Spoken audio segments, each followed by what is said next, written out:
Assalomu alaykum. Yosh aziz, hurmatli deputatlar va hurmatli sessiya ishtirokchilari. Bugun xalq deputatlari Pastdarg'om tuman kengashining navbatdagi 33-sessiyasiga tuman kengashining 28 nafar deputatlaridan 25 nafar ishtirok etmoqda. 3 nafar deputatimiz uzrli sabablarga ko'ra qatnasha olmayapti.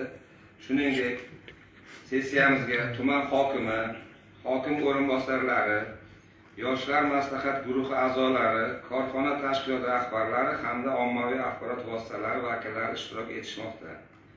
Sessiya o'z ishini boshlash vakolatiga ega. Xalq deputatlari tuman kengashining navbatdagi 33-sessiyasini ochish to'g'risida taklif kiritaman. Ochilsin degan deputatlarni qo'l ko'tarib tasdiqlashni so'rayman. Qarshilar yo'q, deputatlar yo'q. Birozdan ma'qullandi. Xalq deputatlari tuman kengashining navbatdagi 33-sessiyasini ochiq deb e'lon qilaman.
Hurmatli deputatlar,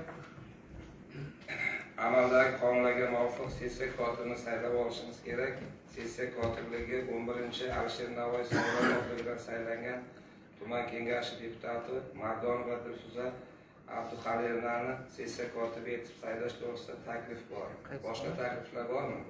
Yo'q. Ma'qul degan deputatlarni qo'l ko'tarib tasdiqlashni so'rayman. Qarshilar yo'q, betaraflar yo'q. Marhamat, Dilfuza Abduxalilовna, ishga kirishingiz mumkin. Xalq deputatlar tuman kengashi deputatlari ichidan sanoq komissiyasini tuzib olishimiz kerak.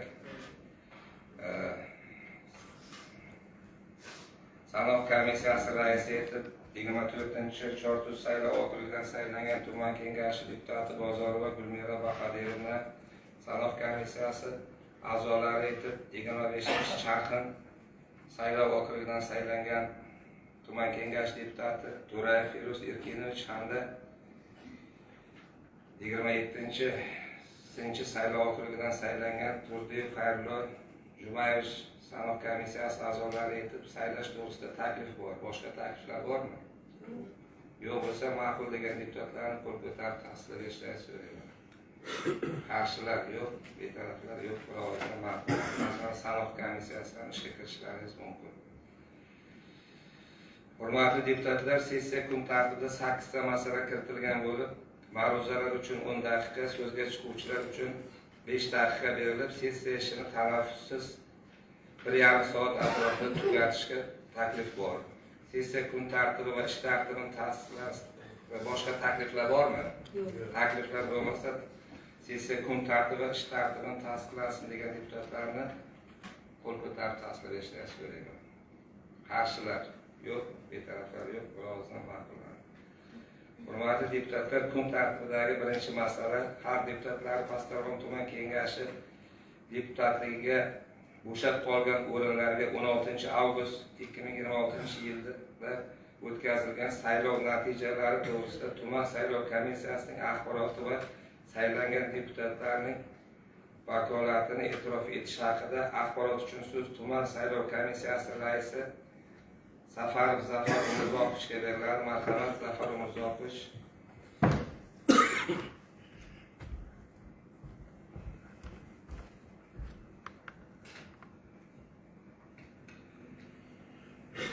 Assalomu alaykum, hurmatli Jamshid Azizovich, hurmatli raislik etuvchi deputatlar hamda sessiya ishtirokchilari. O'zbekiston Respublikasi Saylov kodeksining 21 va 93-moddalariga hamda O'zbekiston Respublikasi Markaziy saylov komissiyasining 2026-yil 8-iyuldagi ayrim bo'shab qolgan o'rinlarga mahalliy kengashlar deputatlarining saylovini tayinlash to'g'risidagi 14-8 sonli qaroriga asosan tumandagi 1-Go'zalkent va 20-Ariqxona saylov okruglari bo'yicha bo'shab qolgan o'ringa xalq deputatlari Pastdarg'om tuman kengashi deputat saylovi 2026-yil 16-avgust kuni o'tkazildi.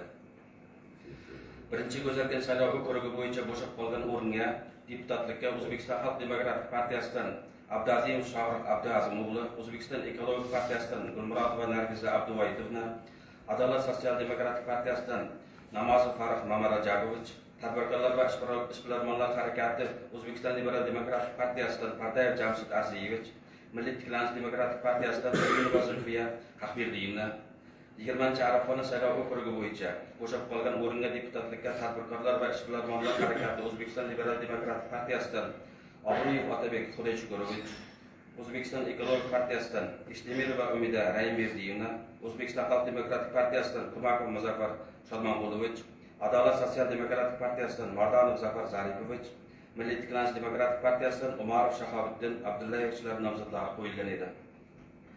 Saylov jarayonlari 1-Go'zalkent saylov okrugi tarkibiga kiruvchi 688, 689, 690, 776 hamda 20-Ariqxona saylov okrugi tarkibiga kiruvchi 745, 746, 747, 748 saylov uchastkalarida o'tkazildi.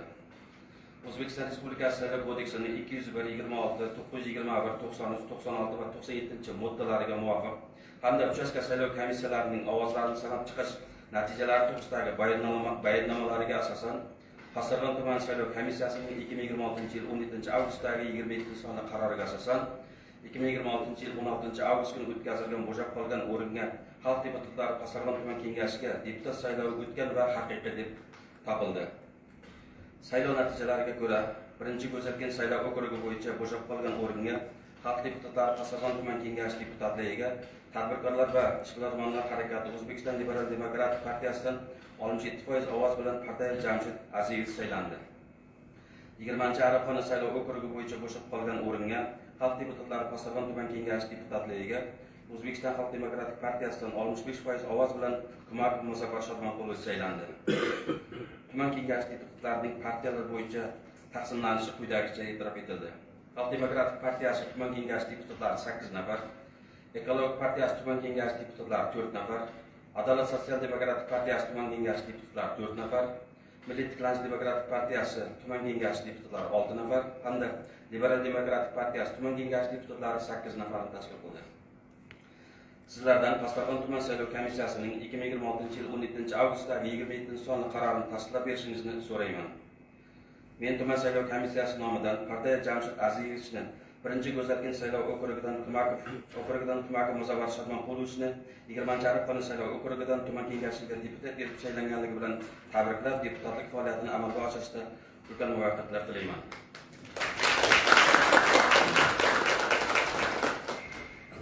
Endi ruxsatlaringiz bilan deputatlarga guvohnoma va значокlarni topshirsak.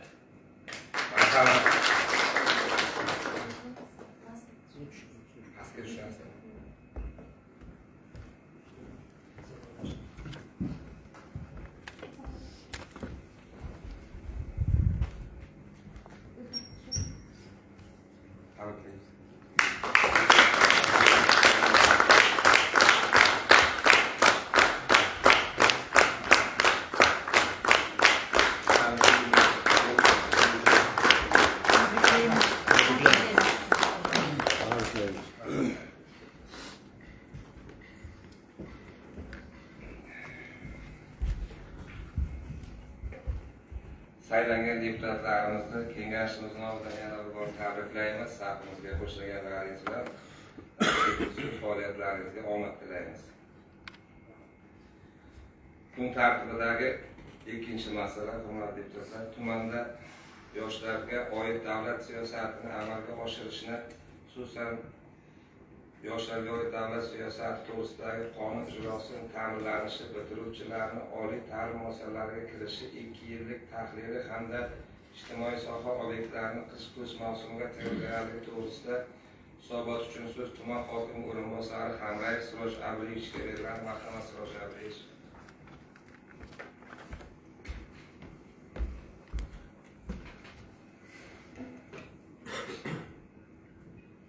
Assalomu alaykum Jamshid Azizovich, hurmatli raislik etuvchi, hurmatli deputatlar, sessiya ishtirokchilari. Asarxon tumanida bitiruvchilarni oliy ta'lim muassasalariga kirish ko'rsatkichlari bo'yicha 2023-24 va 24-25 o'quv yillari kesimidagi tahliliy ma'lumotlar bo'yicha Asarxon tumanidagi 129 ta umumiy o'rta ta'lim maktablari bitiruvchilari oliy ta'lim muassasalariga kirish ko'rsatkichlari 2023-24 va 24-25 o'quv yillari kesimida tahlil qilinganda asosiy ko'rsatkichlar ijobiy o'sish ko'rsatkichlari bilan belgilab berilgan. 2023-24 o'quv yilida jami 4826 nafar bitiruvchilardan 1120 nafar oliy ta'lim muassasalariga o'qishga kirgan bo'lib, oliy ta'limga kirish ko'rsatkichi 23.2% ni tashkil etgan. Bitiruvchilarning oliy ta'limga kirish bo'yicha o'rtacha balli 76.9 ballni tashkil qilgan. 2024-25 o'quv yilida esa jami 5332 nafar bitiruvchilardan 1377 nafar oliy ta'lim muassasalariga o'qishga kirgan. Natijada oliy ta'limga kirish ko'rsatkichi 25.8% ga yetib,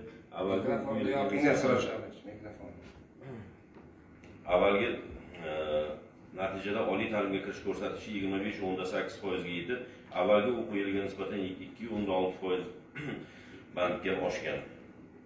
Shu bilan birga bitiruvchilarning oliy ta'limga kirish bo'yicha o'rtacha balli 78.1 ballni tashkil etib, 1 yil davomida o'quvchilarning oliy ta'limga kirish ko'rsatkichlari sezilarli darajada oshgan.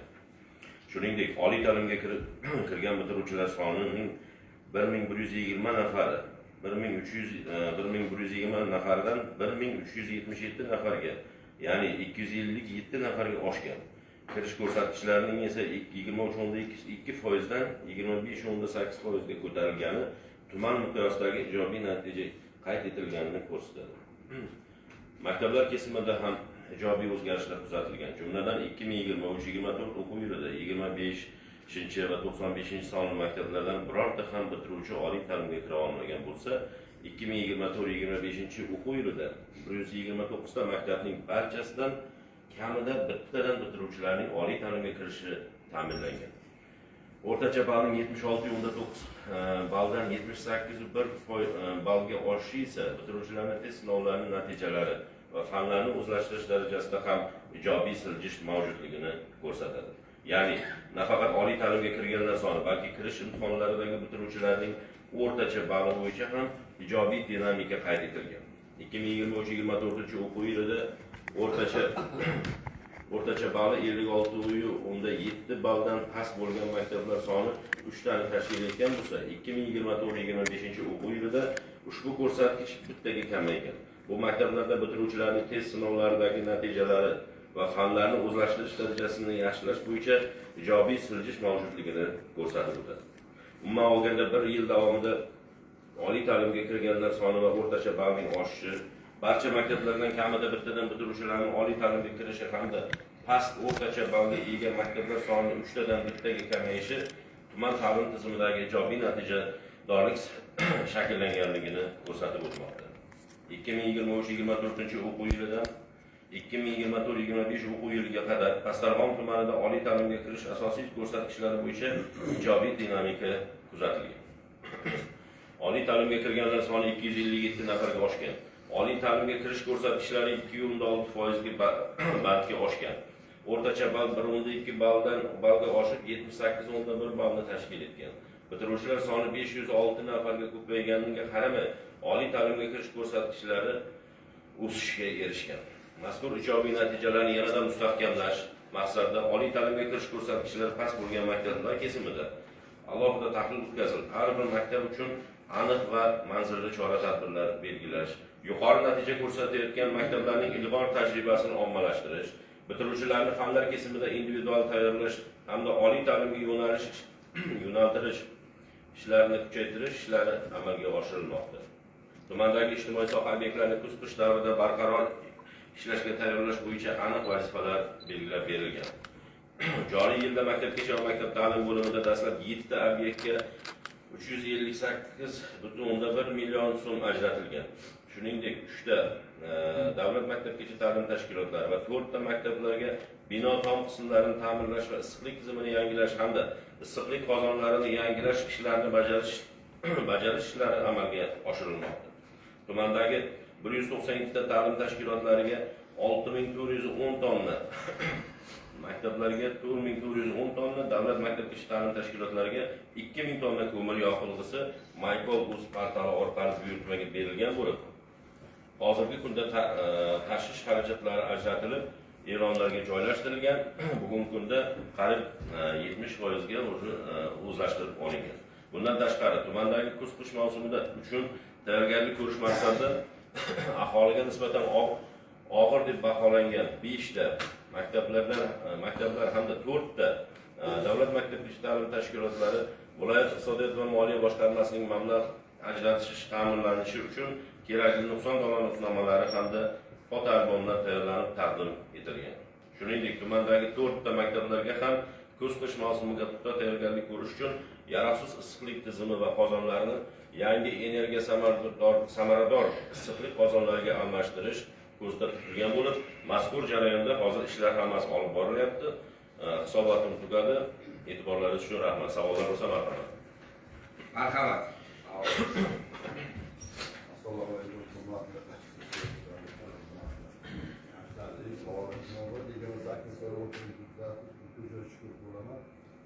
Oliy ta'lim bo'yicha oz gapirib o'tdik. Oliy ta'limga to'g'ri o'zgarish ancha yaxshi bo'lgan. Lekin oliy ta'limga kirmagan bolalar hayot haqida hech qanday ma'lumot ko'rsatmagan. Ular bilan qanday maqsadli ishlar olib bormoqda? Kirmagan bolalar bandligi nima bo'ladi? Birinchi savol. Ikkinchi savolimki, shuna bo'ladiki, men ko'mir kiygan. Ko'mir lekin 2 oy bo'ldi kiyib tushganligida. Nima uchun 2 oy oldin issiqda bo'lib tutilib, ancha sifatini yo'qotdi. O'sha vaqtga joylashtirildi. Buni to'sqinlik qilish 2 oy oldin ma'qul ish. Ikkinchi savol shu. Rahmat savol uchun. Demak, biz hozir tumanda jami hozir bandlik dasturi bo'yicha, yoshlarning bandlik dasturi bo'yicha 8138 nafar yoshlar bilan ishlayapmiz. Ularni alohida tumandagi 41 nafar tashkilot rahbarlariga biriktirib berilgan, hammasiga mas'uliyatlari to'g'ri tushuntirilgan va ularning taqdiri bo'yicha ularning bandligini ta'minlash bo'yicha 56 banddan iborat yo'l xaritalari ishlab chiqilgan. U tuman hokimi tomonidan tasdiqlanib ijroga qaratilgan. Bu bo'yicha hozir ishlar olib borilyapti. Bugungi kunda qariyb 1000 ga yaqin nimalar qolgan, bitiruvchilarimiz bandligi ta'minlanmagan. Bu bo'yicha ham ishlar olib borilyapti. Ikkinchi savolga keladigan bo'lsak, ko'mir 2 oy oldingi qurilish bo'yicha o'rinbosarimizdan ham iltimos qilamiz. Bunga javob berishga Jaloliddinov, ko'mir 2 oy bo'yicha nima deyish mumkin? Oldin olib kelingan. Ko'mir endi agentlik ko'mir kelyapti uni. Olib kelish kerak. Iyul oyida taqsim bo'ladi o'z ko'mirda. Har yil shunday ko'rsatish. Ko'mirni tartibi shunda. O'zi ikki odam istilib qolganmiz. Har doim yoz oylarida taqsim bo'ladi. Shu kelgan tizimga kiritish bo'ladi. Mahallalar, abuda qora kerak bo'lsa, maktablar ham kiritadi. Keyin olib kelinadi. Ba'zi holatlarda ko'mir sifati kelgan vaqtda uzun qo'llaniladi. Chunki judayam mayda ko'mir keladi. Yaxshi ko'mir kelib olinadi. Lekin bir xil maktablar bor, yaxshisi ham yonpaqni olib keladi. Lekin o'zi ko'mirni g'amini yozay deganda yozda beriladi. 2 oy oldin ham istiladi, hozir ham istiladi. Tartibi shunday. Boshqa savollar bormi? Marhamat. Akram. Ikkinchi Zarafshon Saidov oxirgidan deputat olgan bor. Sizga savolim bor. Birinchi savol, Abu Ali ibn Sino nomidagi jamoat texnikumida 170 ga yaqin o'quvchi haligacha diplom olgan. Buning sababi nima? Qolganlar 170 ta bola nimaga diplom olgan? Oliy ta'limga kirish kerak edi. Ular taqdir nima bo'ladi? Haligacha yo'q diplom. Ikkinchi savolim, shu Moston Tushovishda sport maktabi bor. Shu yerda o'tlar 1 metri 20 santimetrga o'sib ketgan. Yerda odamlar ham ishlab oyda bo'ladi. Nega buni nazoratni kuchaytirmaysiz? Shu savolni Shunday, to'g'ri, medkolejdan o'tgandan keyin o'sha yerda buriladigan joy bor, o'sha yerda ham kottejlarni oldi ham juda rasvo yotibdi, o'tlar o'sib ketgan haqiqatdan. Abu Ali ibn Sino nomidagi jamoat salomatlik texnikumi bevosita to'g'ridan-to'g'ri viloyat boshqarmasiga bo'ysunishi, ularga diplom masalalari faqat viloyat boshqarmasidan berilishi munosabati bilan u meni kompetensiyamga kirmaydi. Ikkinchi savolingizga keladigan bo'lsak, bu tip 2 sport kompleksi haqida gapiryapmiz. U bo'yicha o'sha tuman hokimimiz tashabbusi bilan sudga berilgan, o'sha fuqaroni o'zlashtirib olganligi uchun hozirgi kunda sud jarayonlari ketyapti. Agar u bizani balansga o'tadigan bo'lsa, keyin biz to'liq uni qayta ko'rib chiqamiz. Javobim shu. Marhamat. Assalomu alaykum. Hozir maktablar oliy ta'limga kirish ko'rsatkichini aytdingizda, joriy yilda 2026 yilda bitiruvchilarimiz 13-o'rindamizda bu yil bo'yicha. 1-o'rinda Paxtachi tuman, 3-o'rinda bizda. Mayli kirish bu bilim endi bolalarimiz o'quvchilarimiz saviyasi mayli pastroq ekan ularga nisbatan, lekin men ajablantirgan bitta narsa, mana shu bitiruvchilarimiz bor yo'g'i 85% hujjat topshirgan imtihonga. Qolgan 15% nima uchun topshirmagan, bu yerda qiziqtirilmaganmi oliy ta'limga kirishga? Qayerdadir bizda bitachka bo'lyapti-da. Masalan, ba'zi bir tumanlarda 98%, 100% gacha topshirganlar bor. Buni qayerdan oldingiz? 85% ma'lumotni biron bir dastaverni joydan olingan, qayerdan olingan? Sizga tashlab berish mumkin. Agar 85% bo'ladigan bo'lsa, buni biz o'rganib chiqamiz. Bu yerda albatta o'sha maslahat markazlari bor har bir ta'lim muassasalarida. Ular bilan alohida yana bir shug'ullanib ko'ramiz. Bu yerda 85% bo'lishi mumkin emas. Yana bir chuqurroq tagiga kiramiz, ichiga kiramiz. Keyin bu yil o'rtacha balimiz necha bo'ldi? O'rtacha ball 78.1 bor. Bu 2 ballga oshib ko'rsatkich o'sish ko'rsatkichida ketyapti dinamikasi. Marhamat. Assalomu alaykum. Men 4-do'stlik saylov oxirgi deputat ko'chada ishladaman. Men savol berish niyatimda shunday taklif qilmoqchiman. Hozir ko'mir masalasi aytildida, 2 oydan beri kelmaydi. Meni sizlardan bir iltimosim yo'q, gaplashasizlarmi? Ko'mir kelgan, ko'mir yaxshi, bizlar ham hisobni oldik, lekin texnika ekan. Aynan men o'g'limni 8-bog'chaga olib kelish uchun ertalab 8da yuborgan bo'lsam, 12da keldi, chunki texnikani tutib qolganda. Ko'mirni olib to'kaydigan mashinalari bo'lsa bir 8 ta borda, 2 ta yo 3 ta tashkilotga ketsa, ko'mirni tonnasi kami 30 dan 47 gacha beriladigan bo'lsa, misol uchun hech bo'lmasa 2 ta texnika bitta tashkilotga ketadi. Shunday bo'lsa bir kuni bilan borsa bir 6 ta 7 ta tashkilotga boryapti-da texnika. Shuni evaziga ko'mirni kelish yana uzayib ketaveradi. Shunday ekan, texnikani ko'paytirsa, tezroq hammani ta'minlab bo'laydi. Rahmat. Rahmat taklifingiz uchun. Endi bilmadim, hozir bir bittalaringiz masalan erta kelyapti deyapsiz, siz kech kelyapti deyapsiz. Endi buni bir kelishib olishimiz kerak, o'rtacha qilib. Albatta buni biz ko'rib chiqamiz. Boramizdan o'sha joyida endi ko'ryapmiz hozir. Erta borganda ham, kech borayotganda ham, masalan, ko'pchilik ta'lim muassasalarimizda hozir hurmatli janob Sardich raislik etuvchi sessiya ishtirokchilari albatta ko'p joylarda ko'mir hali o'sha belgilangan tartibda ustlari suvalib, boyagi yopiq joylar qilinmagan. Ko'p joylarda hali shunday yotibdi. Endi buni albatta biz ko'rib tanqidiy ma'lumotlar tayyorlab beramiz bizlar ham. Shuning uchun bu bo'yicha ham biz ko'ramiz. Balki texnikalarni oshirish bo'yicha ham hozir men chaqirib mas'ullarni ishlab bugundan kuchaytiramiz. Endi hozir 30% qolgan, albatta 30% da ham men ishontirib aytamanki, 10 kunlar ichida tugatib, hammasini 100% qilamiz, masala bo'lmaydi. Rahmat.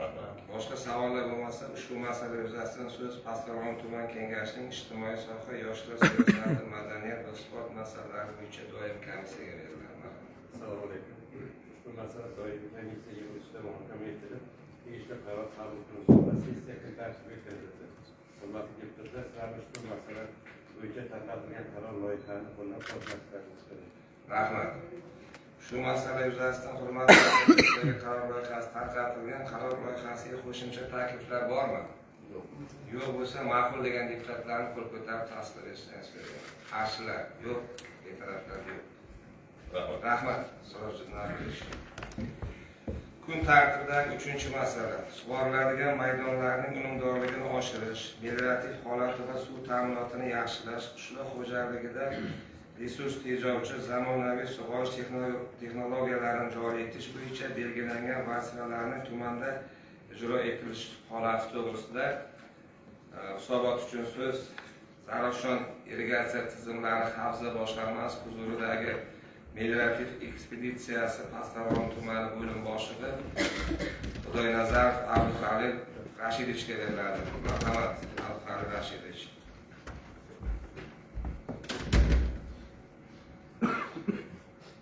Assalomu alaykum, hurmatli deputatlar, kengash qatnashchilari.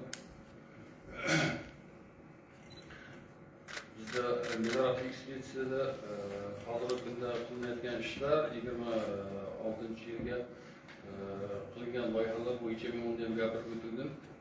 Hozirgi kunda bizda shu loyihalar tasdiqlanib, ikkita ekskavator tashlaganmiz. Bittasi Chimbay klaster yerlarida, bittasi Mevali Ulug'bekdan o'tuvchi Avzakin kollektorida Sam Profdom degan MCJ hozirgi kunda ish olib boryapti. Ikkita ekskavator hozirgi kunda 7,5 kilometr ta'mirlash ishlari olib borildi.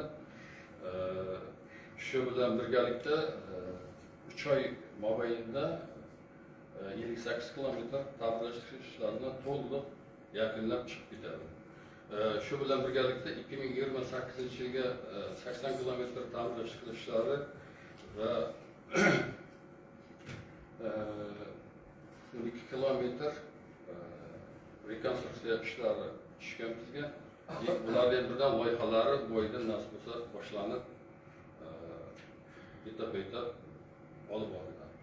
Endi suv tejovchi qurilmalar hozirgi kunda prezidentimizning qarorlari bo'yicha suv tejovchi texnologiyalar hammalaringiz bilasizlar. Bu tomchilatish, yomg'irlatish, bu sistemaga suvni tejash bo'yicha kanallarimizni to'liq 30-yilgacha betonlashtirib, iloji boricha suvni tejash yo'llariga o'tamiz.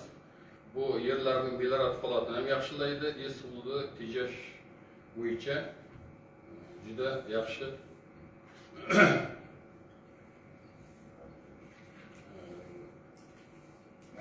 natijalar beradi degan umiddan qilaman. Bizda hozir shu meliorativ ekspeditsiya olib borilayotgan ishlar to'g'risida hozir ikkita ekskavator ishlatyapmiz. Bugungi kunga tumanda necha foiz betonlashtirildi ariq zavodlari?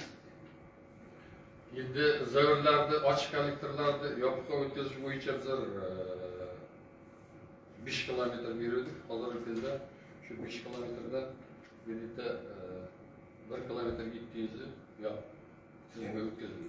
Hozir yana 100 necha kilometr hozir yaqinda ish boshlanadi. Hammasi loyihalashtirilgan, loyihalari ham chiqdi. Yaqinda ish boshlanadi. Yilni yakunigacha 5 kilometrni bajaramiz. Nasib bo'lsa bajaramiz. Bor, marhamat. Savol bermoqchi edim. Mana hamma ariqlarimiz betonlashtiryapmizda, lekin qishloqlarda bilamiz ariqlar o'tgan joyda chetidan daraxtlar o'sadi. Yana shunday so'rayapman. Mana shu betonlashtirish chetdagi daraxt ertaga qurishiga olib kelmaydimi? Endi bularda hammasi kelishilgan holda bo'lyapti ekologiya bilan. Hozir endi asosiy bu kanallarni betonlashtirish, ariqlarni betonlashtirish bizlarda to'g'ridan-to'g'ri bizlar zamonimizga kirmaydi. Irrigatsiyaniki men shunday javob beraman. Hozir bu betonlashtirish bo'yicha kelishilgan holda mana shu daraxtlarni qurmaslikni oldini olish bo'yicha ekologiya bilan kelishilgan holda olib boriladi. Yo'q, mana shu daraxtlar o'sadigan joyda yoki birorta nima joy qoldirib qilsa bo'ladimi? Shu kelishilgan holda olib borilyapti. Hozir shu Buni joy qoldirsa bo'lmaydi, kechirasiz. Joy qoldirsangiz beton qilganingiz foydasi yo'q. Suv ishim ketaveradi. Buni to'liq qilish kerakda. Masalan, mana o'sha aytyapti, ariqni beton qilgandan keyin hamma mana shu oxirgi 3-4 yilda tomchilab sug'orishga o'tmasdan iloji yo'q. Chunki u suv yetmayapti yildan-yilga. O'sha paxtani yoki g'alla bog'indimi tomchilab sug'orishlaganda o'sha daraxtni ikki chetidan asosan biz tut ekilgan, to'g'rimi? O'sha tutlarga bitta liniya tomchilab sug'orishni shlangini tortib qo'ysa bo'ldi, muammo bo'lmaydi.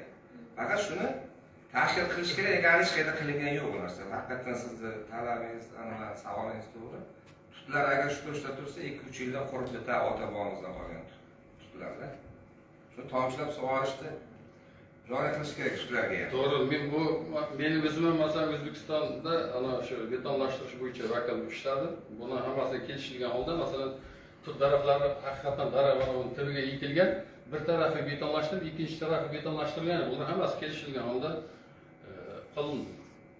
Masalan o'zim ham shu yerda qatnashdim. Ya'ni ikkinchi tarafini beton qilmasangiz, bir tarafini qilganingiz foydasi yo'q. Baribir yer undan ko'ra umuman teginmash kerak, xarajat qilma. Buni to'liq beton qilish kerak, meni taklifim. Ya'ni sizlar mutaxassis, shu ikkita ariqlarga ikkita liniya tomchilab sug'orish bilan asos qo'yilsa, menimcha olam guliston bo'ladi. Marhamat. Hozir ijtimoiy tarmoqda tema efirda ketyapti, jonli efirda. Hozir fuqarolarimizdan savol kelib tushyapti. Ariqzorlarda qachon kovlaysizlar? Umuman ariqlar kovlashiga kim javob beradi? Vaqtida kovlanishiga. Bu endi reja asosida bo'ladi. Bizlarda masalan Melarot ekspeditsiyada shu 500 kilometr kollektorlar bo'lsa, bizdan 5 ta xodimimiz bor. Bizlar shu yil mobaynida to'liq nazoratda shu 500 kilometr. Har qaysiga 120 kilometrdan ishchilarga bo'lib berilgan kollektorlar. Mana shularda Melarot ekspeditsiyada qanchasi qo'lyapti, qanchasi sizot suvlari sathi ko'tariladi. Bu bo'yicha nazorat qildiqlari bor 81 ta. Ularga to'liq tayyor qurilmalar qurilgan. Shulardan olingan natijalarga qarab bizlar etap-etap loyihaga kirib boramiz. Masalan 70 kilometr, 80 kilometr, 100 kilometrgacha ta'mirlash tiklashga kirib boramiz. Boshqa savollar yo'qmi? Savollar bo'lmasa, shu masala yuzasidan so'z. Marhamat. Men Alisher Navoiy saylov okrugida saylangan Mardon Nozirov. Meni hududimda Furqat mahallasi joylashganda, mana shu Furqat mahallasida Turkman qishlog'ida qanaqadir bir ariqda suv bor, u aholi yashaydigan xonadonlarga ta'sir etyapti. Lekin Tojik qishlog'ida Sug'urali degan yerlar bor, u yoqda bu suv yetib bormayapti. Shuni bir ishchi nimalarimiz mutaxassislar bilan ko'rib chiqib, u yoqdagi kerak emas suvni bu tarafga yo'naltirib berish yo'lini qilish kerak. Mana shuni bir ko'rib chiqsangiz, xalq mana shundan norozi bo'lyapti, murojaatlar shu tufayli ko'payyapti-da. Mayli, ko'rib chiqamiz. Boshqa savollar yo'qmi? Yo'q bo'lsa, ushbu masala yuzasidan so'z tuman kengashining agrar suv xo'jaligi va ekologiya masalalari bo'yicha doimiy komissiyaga beriladi. Marhamat. Assalomu alaykum, hurmatli sessiya qatnashchilari. Demak, ma'lumot dastlabki tarzda doimiy komissiya yig'ilishida muhokama etilib, tegishli qaror qabul qilindi va sessiya kun tartibiga kiritildi. Hurmatli deputatlar, sizlarni ushbu masala yuzasidan qaror loyihasini qo'llab-quvvatlashlaringizni so'rab qolaman. Rahmat. Hurmatli deputatlar, ushbu masala bo'yicha ham sizlarga qaror loyihasi tarqatilgan. agar boshqa qo'shimcha takliflar bo'lmasa ovozga qo'yaman, ma'qul degan deputatlarni qo'l ko'tarib tasdiqlashsin. Qarshilar yo'q, betaraflar yo'q, bir ovozdan ma'qul. Rahmat Abduhayil sizga. Kun tartibida 4-masala. Toza hudud davlat unitar korxonasining tumandagi sanitar epidemiologik holat chiqindilarni o'z vaqtida olib chiqish, ketirishi hamda debityor qarzdorliklarni undirish holati bo'yicha amalga oshirilayotgan ishlar to'g'risida hisobot uchun so'z Toza hudud davlat unitar korxonasi tuman filiali rahbari Jo'rayev Maqsad Baxtiyorovich keraklar. Marhamat, Maqsad Baxtiyorovich. Assalomu alaykum, hurmatli Jamshid Rasiyevich, raislik etuvchi, hurmatli deputatlar, sessiya ishtirokchilari. Samarqand viloyati Toza hududida Pazaron tuman filiali bo'limining 2025-26 yillar davomida olib borilgan ishlar to'g'risida Samarqand viloyati Toza hududida Pazaron tumani filiali bo'limi atrof-muhitni tozaligini saqlashi, Pazaron tumanining bo'limining oldiga qo'yilgan vazifalardan kelib chiqqan holda muayyan ishlar amalga oshirildi va chora-tadbirlarga amalga oshirilgan vazifalardan kelib chiqqan holda yuklatilgan vazifalarning ijrosini ta'minlash maqsadida Samarqand viloyati Toza hududida Pazaron tuman filiali bo'limi faoliyatini ustuvor yo'nalishlardan biridir. Pazaron tumanida toza hudud nimaga tegishli bo'lgan texnikalar soni 24 ta bo'lib, shundan bittasi asenizator, 2 ta avtomashinamiz yuridik korxonalarga xizmat qiladi. Qolgan 21 ta avtomashinalarimiz grafik asosida mahallalarda aholiga xizmat ko'rsatib kelmoqda. Tumanimiz bo'yicha jami 100 ta mahalladan 57 ta mahallaga ommaviy shartnomalar tuzilib, aholiga xizmat grafik asosida xizmat ko'rsatib kelinmoqda.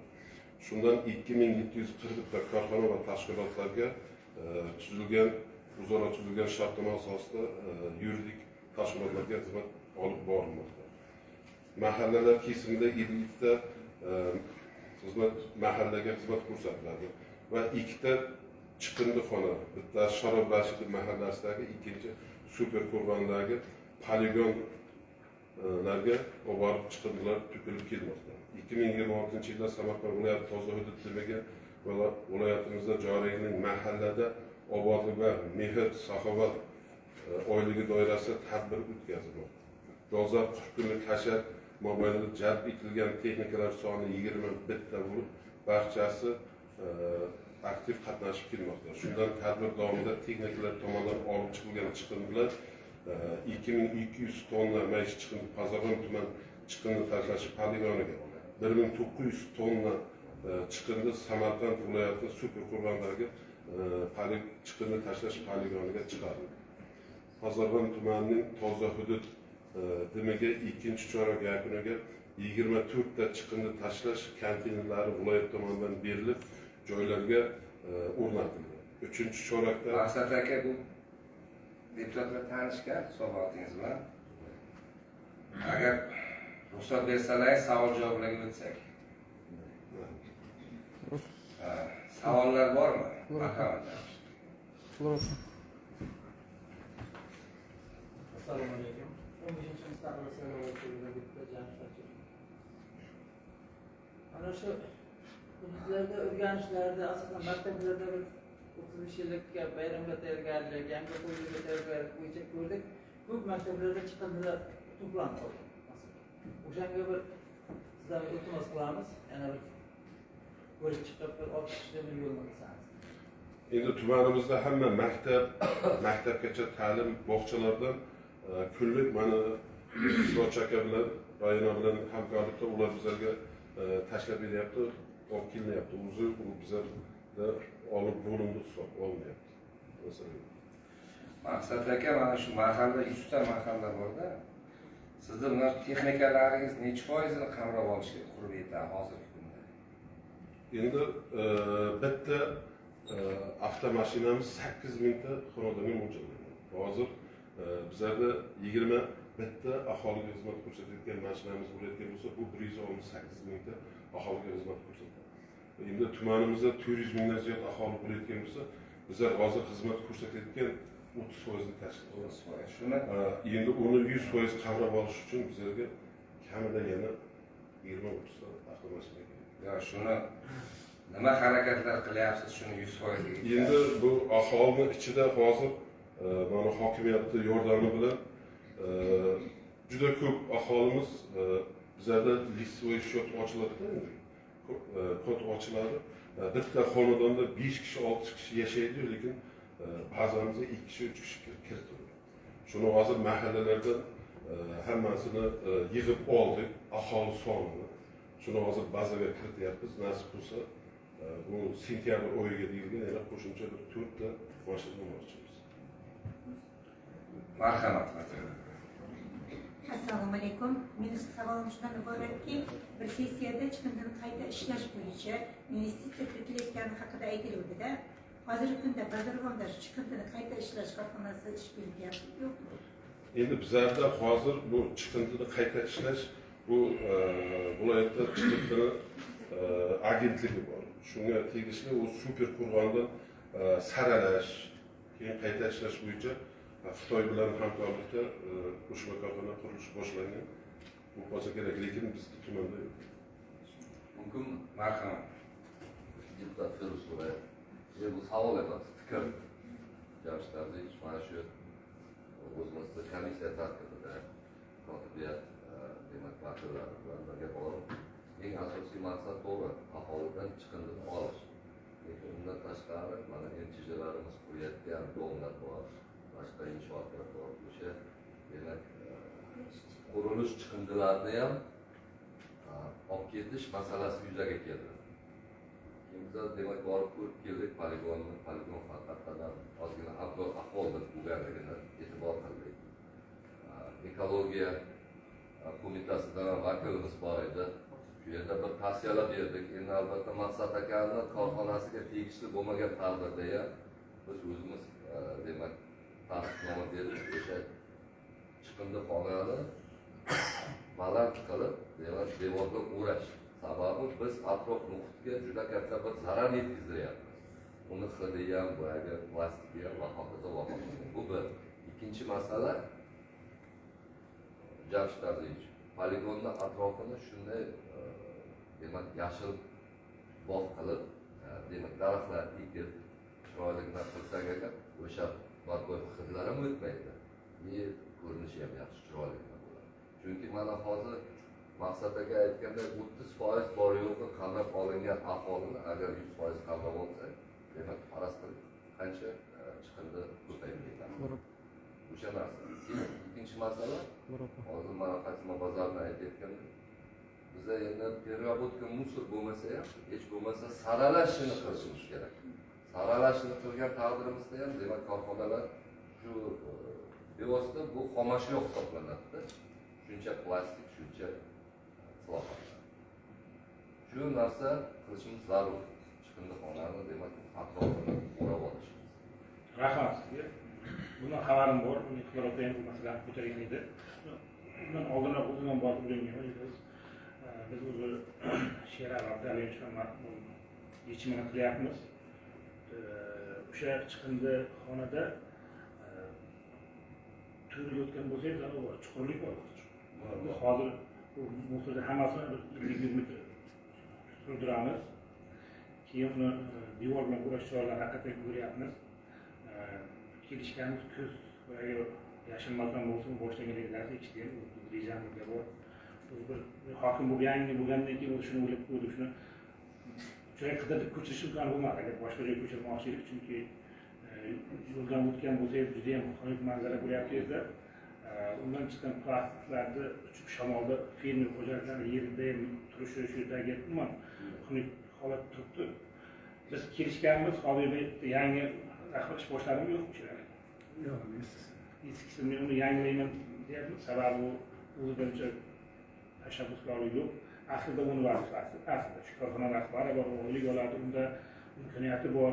Men shart qo'yganman shuni surib 50-100 metrga chuqurlikka tashlab, siz ko'rgan joydan devorni baland qilib ko'tarib, hisob-kitob Ixtiroq aytgandagi yarimiga qurilish chiqindilarini tashlash. Albatta uni toza qilib olib borib, quruvchilarni o'zi olib boradi. Lekin shu qurilish materiallarini chiqqan musorlarni tashlagan joy bo'ladi edi. Keyin bo'lamiz, masalan, chap tomonga qurilish chiqqan musorlar tashlanadigan bo'lsa, o'ng tomoniga buni qilamiz. Bu bo'yicha ishlayapti. Xudo xohlasa yil yakunigacha buni joy-joyiga qo'yamiz. Shu talablarga javob bermaydigan bo'lsa, o'sha rahbariyatni almashtiramiz. Chunki u bizga shu tashabbusni o'zi olib kelish kerak edi. Undan tashabbus chiqqan emas. Mana deputatlar borib ko'ryapti, uni oldin o'zimizdan borib ko'rganmiz. Aslida uni ishi. Ikkinchi masala bu qurilish Mosulda qayta ishlash masalasi bo'yicha juda ham ko'p investitsiya o'rinbosarimizdagi investorlar, tadbirkorlar ovoryapti. Hozircha Pastdarg'om tumanida shuni qayta ishlaydigan loyiha tashabbuskori chiqmayapti. Buni aniq aytishimiz kerak, lekin biz xitoyliklar bilan uchrashganimizda ham Erondan tadbirkorlar keldi, Koreyadan keldi, Janubiy Koreyadan. Har safar shuni bir taklif sifatida qo'yamiz. Ular o'zlariga belgilab olyapti. Endi moshni o'zimizda mahalliy tashabbuskorlar bilan qilamiz. U ham loyihada bor, rejada bor. Endi u tadbirkor agar tashabbus bilan chiqmasa, tuman hokimligi uni birdan o'z amalga oshirilmaydi. Buni ham yechimini qilamiz. Bu bo'yicha ustida ishlayapmiz. Investitsiya bo'yicha o'rinbosarni topshirib berganman.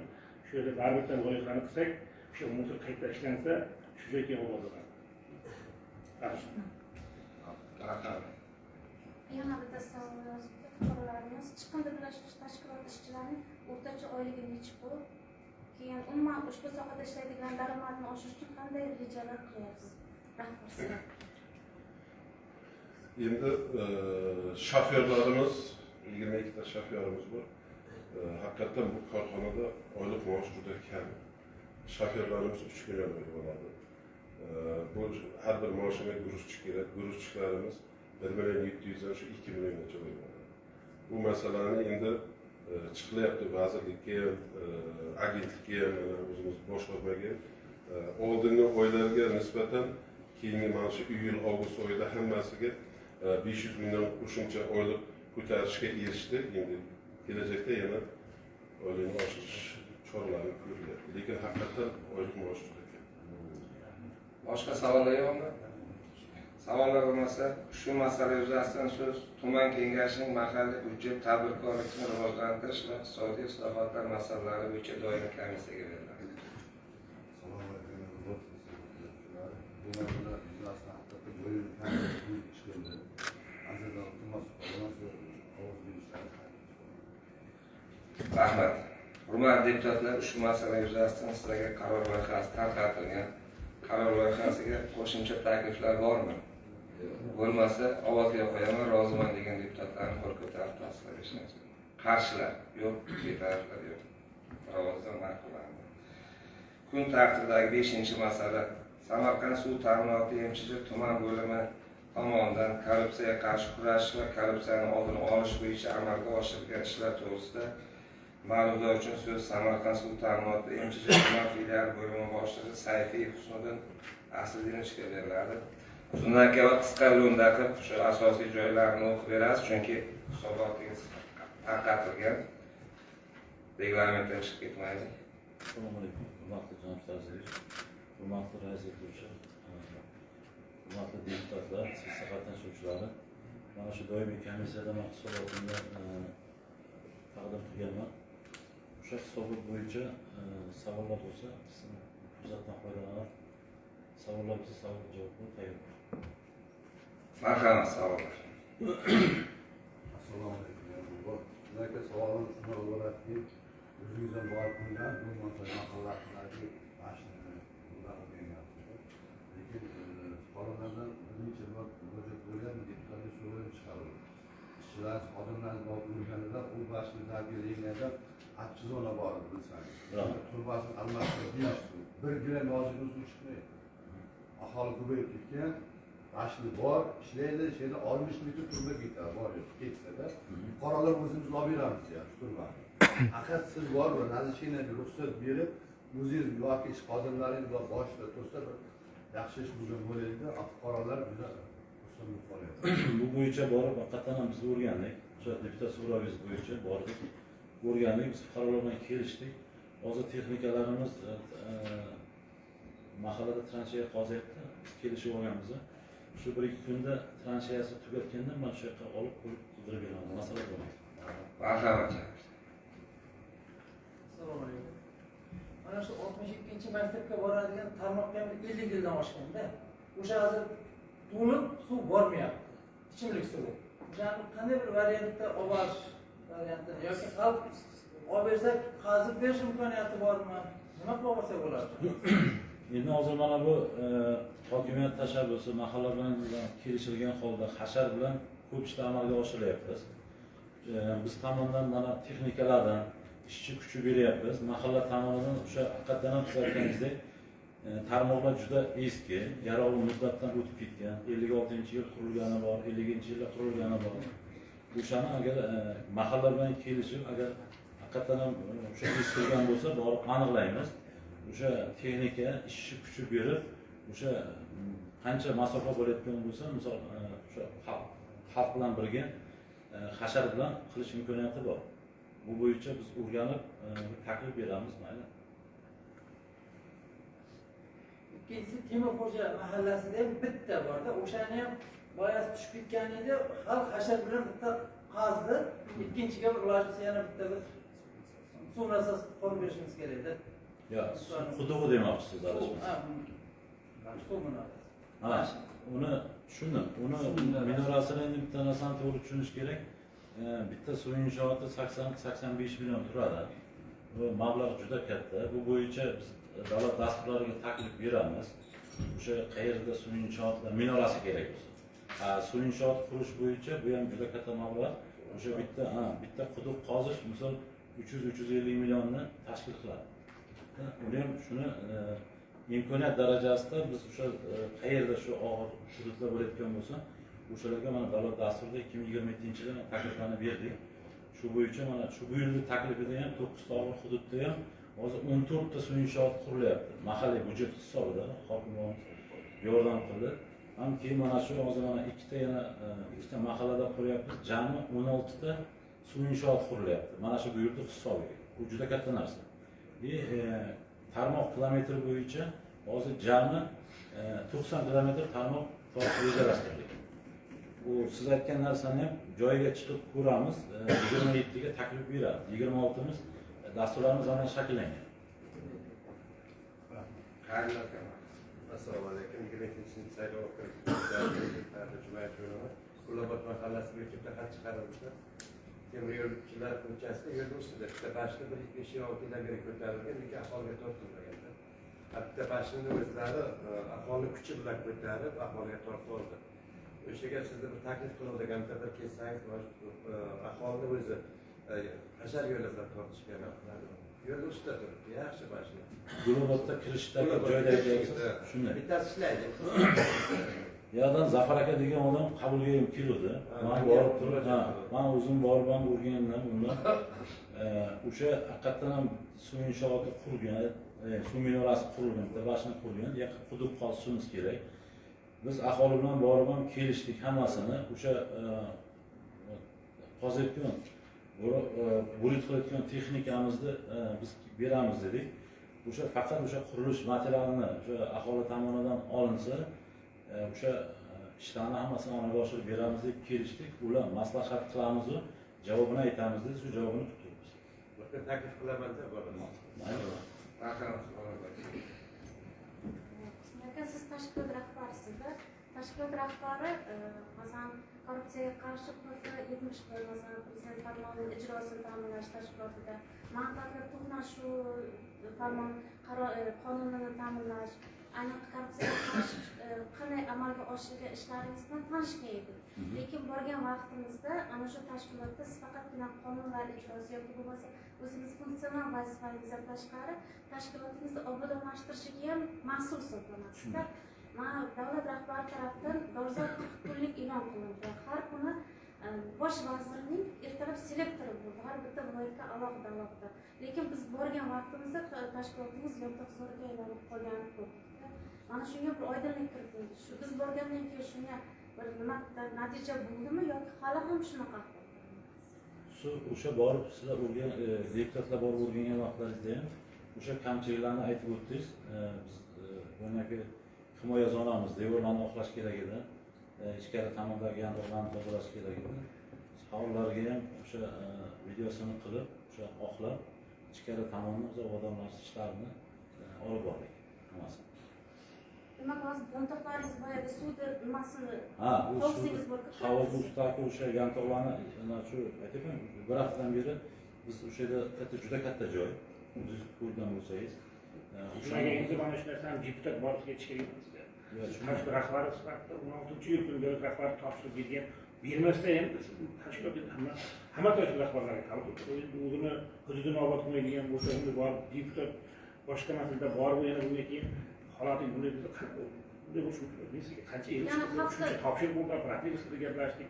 Siz bunaqa bo'ladigan bo'lsangiz, siz chorangizni qilishga mashg'ul. Toza hudud deb toza. Hozir viloyat hokimligini tanqidiy video material tashlandi. Boshqa tumanlardan, Paxtachi tumanida toza hudud atrofini tozalangan. Siz hududingizga ham hozir bo'ladigan bo'lsa, shu savolga javob berishimiz kerak. Mana shu o'tirgan hammaga tegishli bu. Tashkilot rahbari har bir xonadon egasi o'zini xonadonini obod qilishga qanchalik mas'ul bo'lsa, tashkilot rahbari ham o'zini tashkilotini, hududini arqa oldi 2-3 metr qalin o'tib ketsa ham shu chegarangizdan tozalab qo'yishga majbursiz. Keyin fuqarolarda shunday narsa uyg'onganda, ichimlik suvini usti mana shu boyagi hovuzlarning usti yontoqda bir bolalar yotibdi. Demak, uni qaytadi, baribir kiradi degan tushuncha tasavvur bor-da. Qanaydir bar filtrlaringiz bormi? Bizga o'tgan safar ham aytdim, hovuzlaringizga odamlar aytyapti, cho'kindisi bor ekan, boyagi yashil nima bo'lib qoladi. Shunaqa narsalar bor ekan. Ustini ko'rgandan keyin odamlar har xil tasavvur bo'ladi-da. İçimlik suvi bo'lgandan keyin u hovlingizga kirar kirmasangiz hamma joyingiz top-toza bo'lishi. Hozir biz shu ishlarni amalga oshiryapmiz. Bu bo'yicha men ma'lumotlarni yetkazib beraman. Endi Suzan aka, sizni territoriyangiz katta, lekin shuni aytgandek qachon borsak shu yantoq o'sib turadi-da. Endi havzingizga qanchalik ta'siri bor yo'q, buni bir mutaxassisdan so'rash kerak. Masalan, hozir glifosat degan dori chiqqan. Paxtadan boshqa har qanday o'simlikni o'ldiradi. Qamishni ham, yantoqni ham, g'umboyni ham o'ldiradi. Faqat paxtani o'ldirmaydi, u ham Xitoy paxtasidan. Chunki o'sha genaga o'shani kiritgan. Siz bilaman, uni har hafta o'rmasangiz, u yantoq yana o'sib ketaveradi. Uning uchun siz 10 ta tozalovchi qo'yishingiz kerak. O'sha havuzni suvga yaqinlashtirmasdan daraxtlarni tanasiga kelgan daraxtlaringiz ham bor bilaman, karton qog'oz bilan o'rab o'sha glifosatdan bir marta sepib chiqsangiz, qayta shu o't sizda chiqmaydi-da. Buni oson yechimlari bor-da. Shuni faqat izlab topish kerak-da. Bir marta quritib tashlasangiz bo'ldi, qayta chiqmaydi.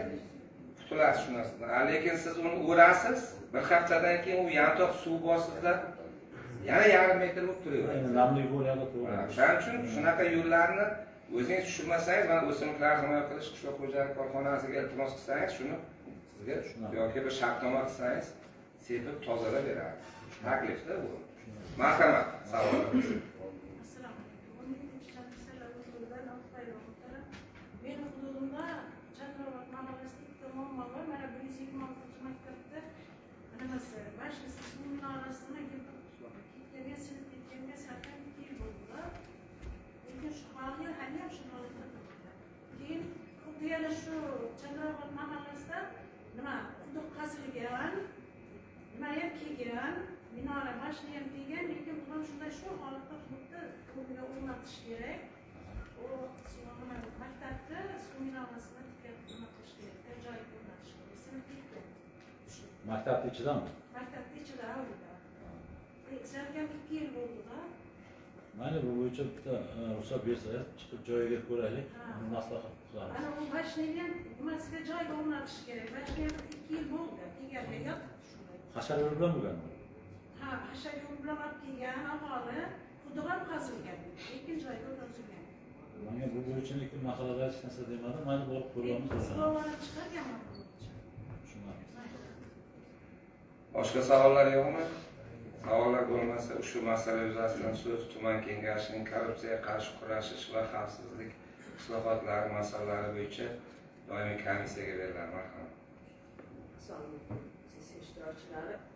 Samarqand suv ta'minoti INCHJ tuman bo'limi tomonidan korrupsiyaga qarshi kurashish va korrupsiyani oldini olish bo'yicha amalga oshirilgan ishlar to'g'risida Dasturxon tuman kengashining korrupsiyaga qarshi kurash va xavfsizlik islohotlar masalalari bo'yicha doimiy komissiyasida yig'ilishga muhokama qilinib, tegishli qaror qabul qilindi va sessiya kun tartibiga kiritildi. Hurmatli deputatlar, ushbu masala bo'yicha tarqatilgan qaror loyihasini qo'llab chiqardi. Rahmat. Hurmatli deputatlar, shu masala bo'yicha ham sizlarga qaror loyihasi tarqatilgan. Qaror loyihasiga qo'shimcha takliflar bormi? Yo'q bo'lsa, ovozga qo'yaman, marhamat. Qarshilar, betaraflar yo'q. Kun tartibidagi 6-masala tuman hududlarining ijtimoiy-iqtisodiy rivojlanishiga qaratilgan dasturlarning ijrosini samarali nazorat qilish hamda mahallalardagi muammolarni hal etishda tuman kengash deputatlarining mahalla yetkaziligi bilan o'zaro hamkorligi to'g'risida ma'ruza uchun so'z xalq deputatlari tuman kengashi kotibiyat mudiri Xolmurodova Fulora Ubaydullayevaga beriladi. Marhamat, Fulora Ubaydullayeva. Assalomu alaykum, hurmatli sessiya ishtirokchilari, hurmatli deputatlar. Sizlarga ma'lumki, O'zbekiston Respublikasi Oliy Majlis Senatining 2023-yil 14-yanvardagi KK-35-sonli qarori, ya'ni hududlarni kompleks rivojlantirish, aholining dolzarb muammolarini joyida hal etish, mahalliy davlat hokimiyati organlari hamda mahalla institutlari faoliyati samaradorligini oshirishga qaratilgan muhim hujjatlardan biridir. Mazkur qaror asosida mahalliy kengash deputatlari mahalla yetkaziligi o'rtasidagi hamkorlik tizimini mustahkamlash, fuqarolar murojaatlarini o'z vaqtida ko'rib chiqish va hududlarini rivojlantirishga qaratilgan aniq mexanizmlar belgilab berilgan. Mazkur qaror ijrosini ta'minlash maqsadida tumanimizda ham qator tizimli ishlar amalga oshirdik.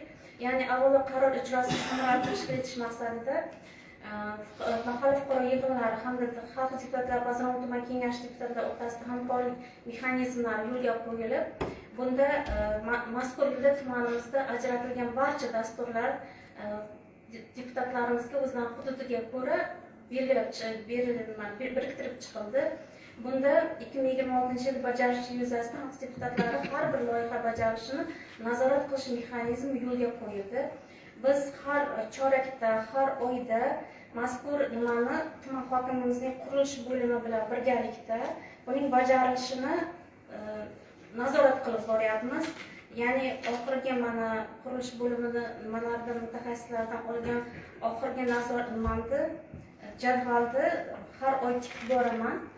Bundan tashqari har bitta deputatimiz o'zini hududida amalga oshirilayotgan qurilish, rekonstruksiya bo'ladigan maktablarda, oshxonalarda, bundan tashqari yo'llar, bundan tashqari tashabbusli byudjetni umuman olganda prezidentimiz qarori bilan, viloyat hokimining qarori bilan, viloyat kengashining qarorlari bilan hamda o'zimizning sessiya qarorlarimiz bilan ajratilgan har bitta mablag'ni nazoratga olganmiz. Mazkur nazorat ostida hozirgi kunga qadar bajarilgan obyektlar ham bor, kuni kecha xabarlaringiz bor. Mustaqilligimizning 35 yilligi tantanasi oldidan juda ham tumanimizda ko'pgina obyektlar nimaga topshirildi, ishlatilishga topshirildi. Xuddi shunday bu haqda agar nima qilaman desam, juda ham uzun, juda ham katta jadval. Bundan hamma xabar bor. O'zlari biriktirilgan qurilishga haftasiga bir kunda vaqt ajratib boradi.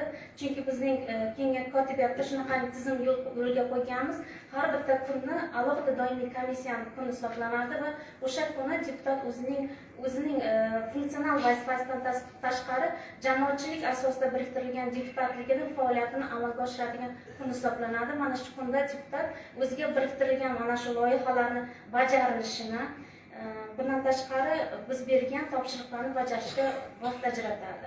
Bundan tashqari biz mahalla yetkaziligi bilan hamkorlikda ish olib borish uchun Senatning topshirig'iga ko'ra har bitta kotibiyat kengash o'zining tashabbusini berish kerak edi. Shu nimada biz kengashimizning tashabbusi muammolar xaritasi rivojlanish yo'li loyihasini tashabbus qilib berdik. Bu loyiha 4 bosqichdan iborat. Hozir birinchi bosqichini amalga oshiryapmiz. Ya'ni har bitta mahallaga borgan biriktirilgan deputat o'zining har bitta deputatga kamida 4 ta 3 ta mahalla biriktirilgan o'zining hududidagi mahallaga borib, mahalladagi marhamat kompleks o'rganib, har bir mahalla kesimda deputatlar, mahalla vakillari va tegishli tashkilotlar hamkorligida chuqur o'rganish ishlari olib boriladi. Hamda infratuzilma holati, ichki yo'llarning holati, ijtimoiy sohasi, iqtisodiy rivojlanish sohalari yig'iladi. Ikkinchi bosqichda esa elektron muomala xaritasini shakllantiramiz. Ya'ni har bitta mahallada qancha yo'lni shavg'illashtirish kerak, qancha yo'lni asfaltlashtirish kerak, qancha betonlarni ustunlarni beton ustuniga almashtirish kerak. Umuman olganda muomala xaritasini raqamlashtirgan holda elektronlashtirish bazasiga kiritamiz. Va 3-bosqichga o'tganda esa mazkur muomalani tahlil qilib, uni rejalashtirishga o'tamiz. Va 4-bosqichda deputatlik nazorati va natijadorligini monitoringini amalga oshiramiz.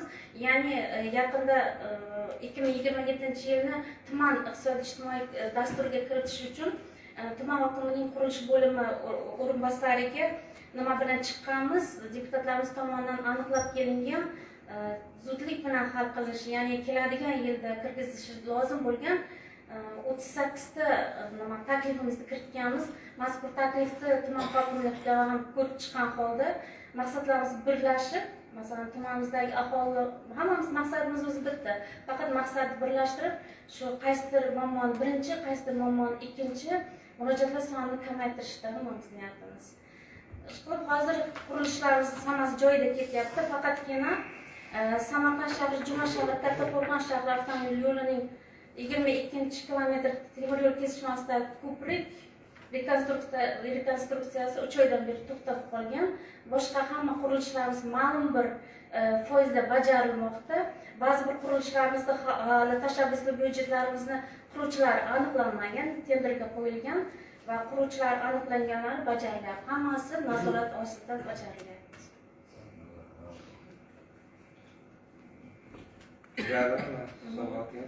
Savollar bormi hisobotchiga? Tushunarli bo'lsa, shu masala yuzasidan so'z tuman kengashining mahalliy byudjet, tadbirkorlikni rivojlantirish va iqtisodiy islohotlar masalalari bo'yicha doimiy komissiyaga beriladi. Ushbu masala dastlabki ravishda doimiy komissiyada ko'rib chiqildi. Muhokama qilindi. Tegishli qaror loyihasi sessiyaga taqdim etildi. Ushbu sessiya qarorini qo'llab-quvvatlashlaringizni so'rayman. Rahmat. Bo'lmasa ovozga qo'yaman, hurmatli deputatlar.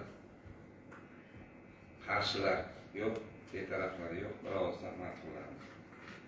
Kun tartibidagi 7-masala Pastdarg'om tuman mahalliy byudjetining qo'shimcha mablag'lari hisobidan mablag'larni yo'naltirish to'g'risida hisobot uchun so'z tuman iqtisodiyot va moliya bo'limi boshlig'ining birinchi o'rinbosari Mahmanazarov Ulug'bek Qahhorovичga beriladi. Marhamat, Ulug'bek Qahhorovich.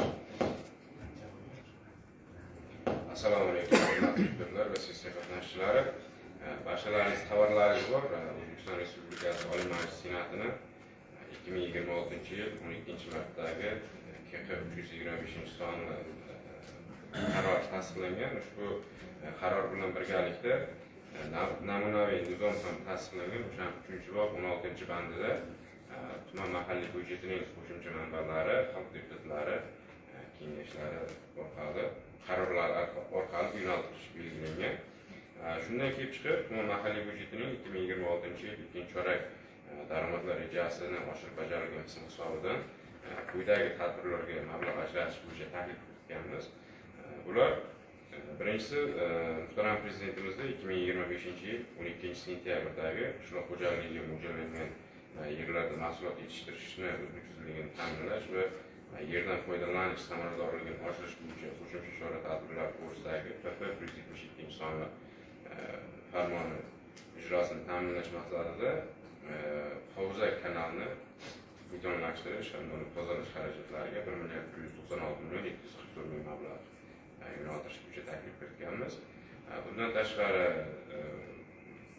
muhtaram prezidentimizda 26-yil 5-fevraldagi ko'p qavatli uylarni boshqarish tizimini yana takomillashtirish bo'yicha qo'shimcha chora-tadbirlar to'g'risidagi PP 48-sonli qarorining 3-bandi ijrosini ta'minlash maqsadida 372,5 million so'm mablag' ajratish bo'yicha hamda tuman hokimligi moddiy texnika bazasini mustahkamlash uchun 341 million so'm, tuman hokimining 2021-yilda chiqqan qaror va farmoyishlarni davlat arxivida saqlash xarajatlariga 20 million so'm, tuman hokimligi texnik xodimlarni moddiy qo'llab-quvvatlash uchun 103 million so'm, tuman iqtisodiyot va moliya bo'limi xodimlarini ham moddiy qo'llab-quvvatlash maqsadida 274 million so'm, tuman kambag'allikni qisqartirish va bandlik bo'limi moddiy texnika bazasini yaxshilashga 110 million 200 ming so'm, tuman maktabgacha va maktab ta'limi bo'limiga qarashli 12 ta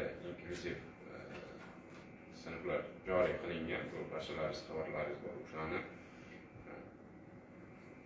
jihozlash xarajatlariga 460.8 million so'm hamda tuzsiz muhit yaratish sharoitini yaratish uchun 280.2 million so'm, jami 741 million 658 ming so'm tuman maktabgacha va maktab ta'limi bo'limiga. Bundan tashqari yana tuman maktabgacha va maktab ta'limi bo'limiga qarashli 6-umumta'lim maktabini yangi hojatxona qurish xarajatlari hamda binosini ta'mirlashga 512 million 300 ming so'm, 12-umumta'lim maktabini eski binosini ta'mirlashga 392 million so'm, 18-umumta'lim maktabini ham eski binosini ta'mirlashga 166 million hamda 27-umumta'lim maktabiga issiqlik tizimi qilish uchun 223 million so'm mablag'lar yo'naltirish bo'yicha taklif etganmiz. Bundan tashqari tuman obodonlashtirish bo'limiga mana bu bitta yangi maxsus texnika sotib olish xarajatlariga, ya'ni duvalniy kator 295 million 200 ming so'm hamda qolgan texnikalarga metan gaz ustanovkasiga 483 million so'm mablag'lar yo'naltirilyapti. Bundan tashqari yana barchalaringiz qo'llaringizda shu tuman obodonlashtirish bo'limiga qarashli kerak bo'ladigan jihozlar xarid qilish buni ham ro'yxati sizlarga berilgan. Bundan tashqari yana alohida aytib o'tmoqchiman, shu asosiy Samarqand shahar Kattaqo'rg'on bog'lovchi asosiy yo'limizga 22 dona konteyner sotib olishga hamda 8 dona chiqindixona tashkil qilish uchun mablag'lar yo'naltiryapmiz. Qisqacha hisobot uchun agar savollaringiz bo'lsa marhamat. Marhamat, savollar bormi? Savollar bo'lmasa, shu masala yuzasidan so'z tuman kengashining mahalliy byudjet, tadbirkorlikni rivojlantirish va iqtisodiy islohotlar masalalari bo'yicha doimiy komissiyaga. Assalomu alaykum. Ushbu masala doimiy komissiya yig'ilishida muhokama etildi va navbatdagi sessiyaga kiritish bo'yicha taklif etildi. Shu masala bo'yicha tarqatilgan qaror loyihasini qo'llab-quvvatlashlaringizni so'rayman. Rahmat. Hurmatli deputatlar, shu masala bo'yicha ham sizlarga qaror loyihasi tarqatilgan. Qaror loyihasiga qo'shimcha takliflar bormi? Yo'q bo'lsa, ma'qul degan deputatlarni qo'l ko'tarib tasdiqlashni so'rayman. Qarshilar yo'q, betaraflar yo'q, birozdan rahmat.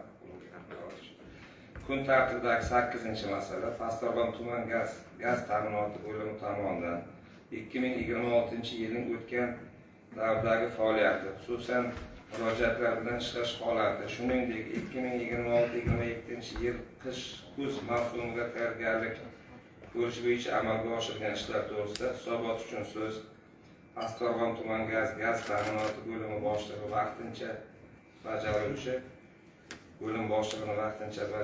Doliyev Sardor Abadovichga beriladi. Marhamat, Sardor Abadovich. Assalomu alaykum. Assalomu alaykum. Hurmatli Jamshid Azizovich, hurmatli deputatlar, sessiya qatnashchilari. Shu tumanimizda tabiiy va suyultirilgan gaz yo'nalishi bo'yicha 2026-yilning o'tgan davrda hamda 2026-yilning oxirigacha belgilangan rejalar bo'yicha qisqacha ma'lumot berib o'tmoqchiman. Pastdarg'om tumanida jami 100 ta mahallalarda 84.374 ta aholi xonadonlari va ulgurji iste'molchilarga xizmat ko'rsatib kelinadi. Shundan 28.695 ta tabiiy gaz ta'minotidagi iste'molchilar bo'lib, 28.080 ta aholi iste'molchilari, 615 ta ulgurji iste'molchilar hisoblanadi. Shuningdek, 55.679 ta suyultirilgan gaz iste'molchilari mavjud bo'lib, shundan 55.614 ta aholi iste'molchilari, 65 ta davlat maktabgacha ta'lim tashkilotlariga xizmat ko'rsatib kelinadi. 2026-yil yanvar-iyul oylari davomida iste'molchilarga jami 133 million metr kub tabiiy gaz yetkazib berilgan bo'lib, shundan aholi iste'molchilarga 36,6 million metr kub, ulgurji iste'molchilarga 48,9 million metr kub, AGTQShlarga 47,5 million metr kub tabiiy gaz yetkazib berilgan.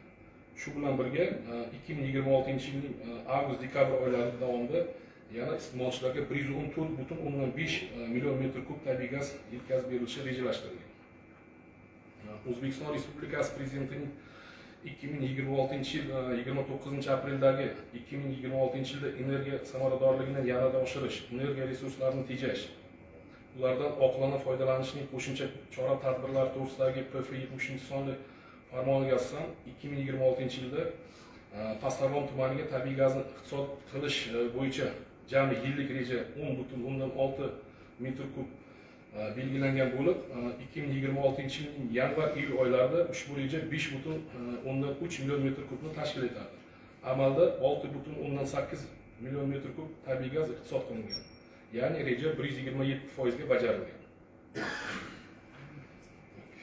Pastdarg'om tumani aholi xonadonlariga suyultirilgan gaz mahsulotini yetkazib berishda Hududgaz Samarqand gaz ta'minoti filiali tasarrufidagi Samarqand gaz to'ldirish stansiyasi orqali amalga oshiriladi.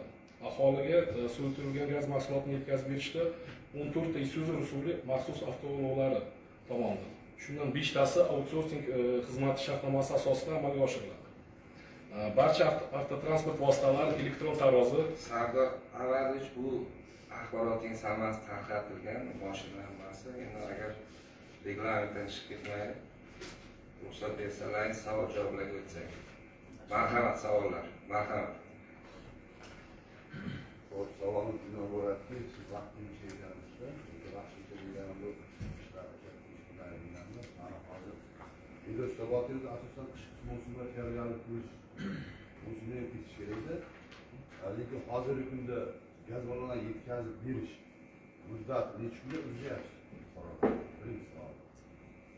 Qancha qisqartirsa yaxshiroq bo'ladi bizda aslida. Lekin vaholanki bir oy oldin ko'rganimizda 90 kungacha yetib borgan aholilar juda norozilik ko'payib ketdi. Misoldan 3 kun markazga borganimizda hozir mahallasida Nog'oralikni borib ko'rganimizda juda ko'p aholilar gazga ehtiyoj bo'ldi. Yaxshi bo'ladi dedi, chunki gaz tortilgan dedi. Lekin hozir yoz butun juda bo'lgan qish kuniga ertagimiz qiynalib qolmaymiz. O'sha savol. Qancha tayyorgarlik ko'ryapti? Rahmat savolingiz uchun. 2026-yilning yanvar-iyul oylarida bizga suyultirilgan gaz mahsulotini 45 kunda yetkazib berish davriligi oralig'idan kelib chiqib, 7 oyda talabimiz 5,880 tonna bo'lgan. 5,880 tonnamiz bo'lgan talabimiz. Lekin amalda 4,824 ming tonna yetkazib berilgan.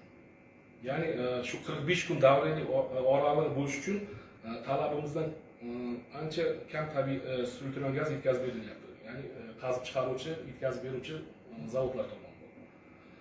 Bizlar hisob kitobimizga ko'ra mana shu 45 kunlik oraliqni ushlab turishimiz uchun bir oyda 840 tonna kamida talab etiladi. 840 tonna.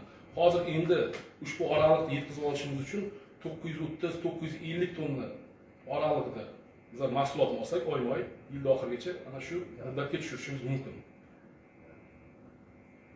Lekin texnikalaringiz ulguradimi shunday? Texnika 14 ta mashin bor, hammasi soz holatda ulguradi. Mahsulot yetkazib berilsa bo'ladi. Yana bor, marhamat. Assalomu alaykum. Qarangda hozir o'sha xalqqa tarqatiladigan gaz ballonlaringizni juda ko'pi yaroqsiz ahvolda. Xalq oladi gaz ballonni, ishlatolmaydi uni, telefon qiladi, sizdan yuguradi. Aynan Chimboyzonada har kun shu ahvolda tarqatiladigan vaqtida bir hafta kelsa, bir haftani ichida kuniga 5 ta 6 ta odam, kami 5 ta 6 tada shu iloji bo'lsa o'sha gaz ballonlar qanday ta'mirlatish yo'lini qilish kerak. Bu birinchi savolim. Keyin ikkinchisi, bilasiz, xalqdan tashqari bog'chalarga ham gaz ballonlar tarqatiladi-da. Hozir mana Jumazonadagi bog'chalar jumadan olyapti bir kunda, shanba kuni. Lekin bizlar Go'zalkent zonadagi bog'chalar, ishonasizmi, men Chimboydagi bog'cha uchun gaz ballonni kim qayerdagi jumani qaysidir mahallasidan olib ketamanda. Bu juda qiyin olish. Keyin borganingizdan keyin nima kiyibsan deb birdan bera olmaydi u. Xalqi juda o'tgan safar norozi bo'ldi-da. Nima uchun bog'cha bo'lsa-chi, avval bizlarni ta'minlab qo'y. Haqiqatdan xalq oladigan joyda bizlarga 5 talab bolani olib ketyapmiz-da. Ular yomon ko'rar shuni. Iloji bo'lsa Go'zalkentdagi nima, Laygazga ham yo'li bormi? Bir shanbasiga o'zi Go'zalkentda bo'lsa bir 20-25 ta bog'cha bor-da. Har oyni bir shanbasiga iloj qilib 2 soatmi 3 soatga qilib bersalaringiz shu yerdan olib ketaylik-da. Xalq ko'zga yomon ko'rinib, borib mahallalardan olmasdan. Markazlashgan holda Bu taklifingizni endi albatta o'rganib chiqamiz, lekin hozir biz yo'lga qo'yganmiz. Bog'chalarga ham tarqatish ushbu mahallalarga borgan hudud orqali amalga oshirilyapti.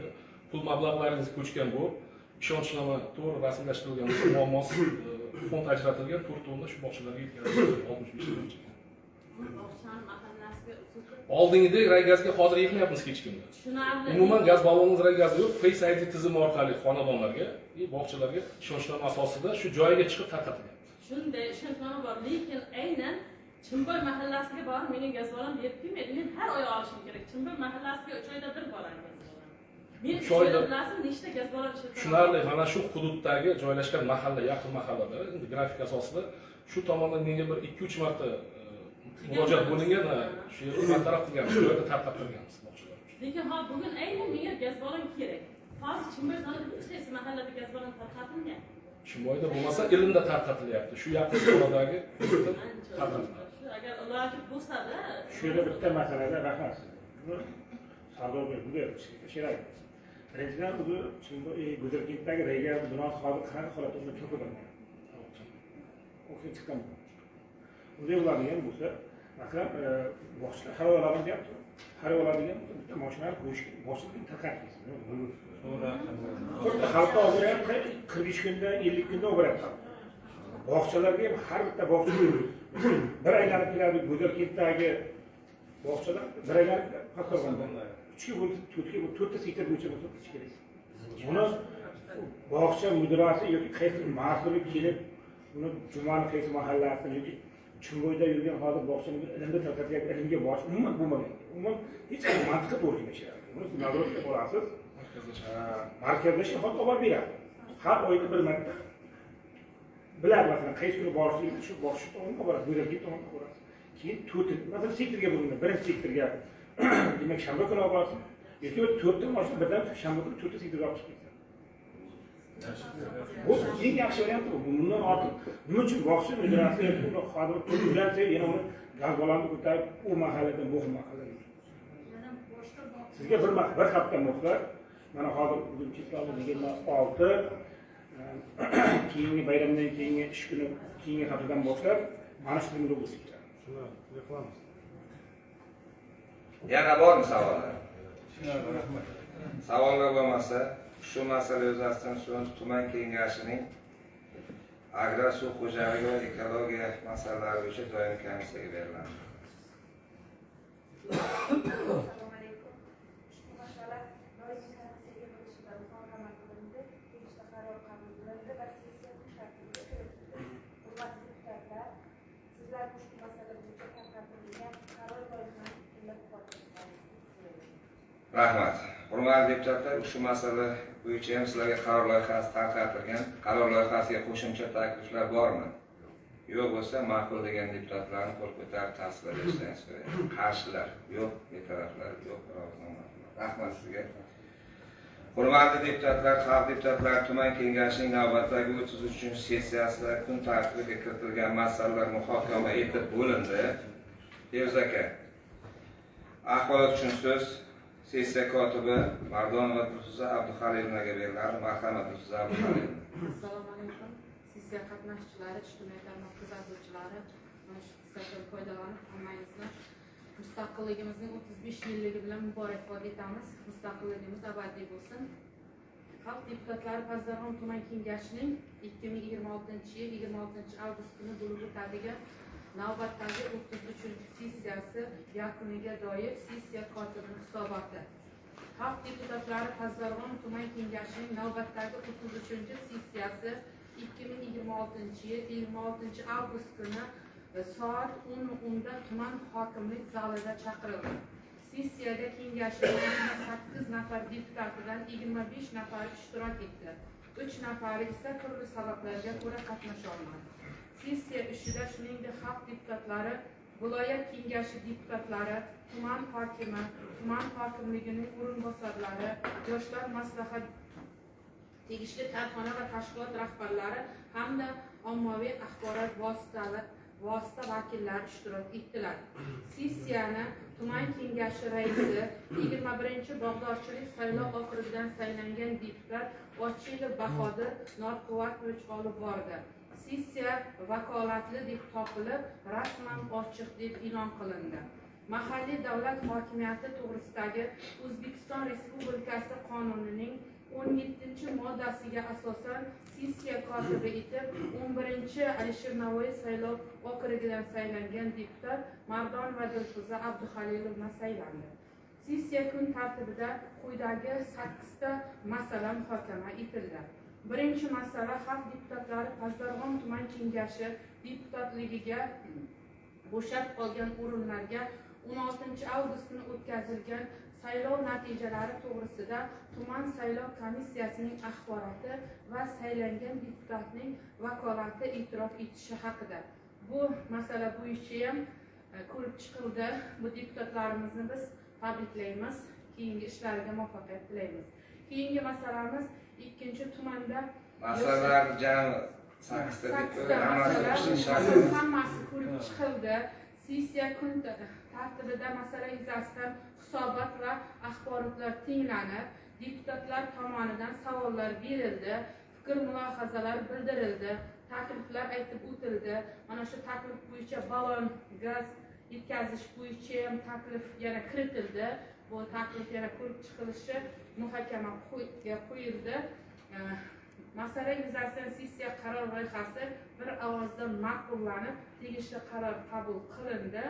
Sessiya ishi belgilangan reglament asosida tashkil etildi. Shu bilan xalq deputatlari Pazdarg'om tuman kengashining navbatdagi 33-sessiyasi o'z ishini yakunladi.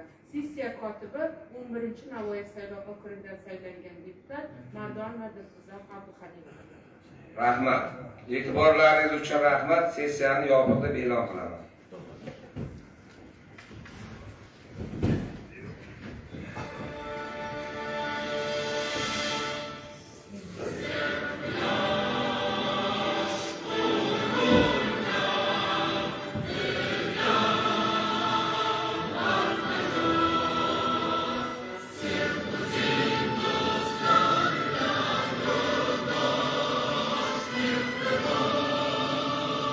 Thank you.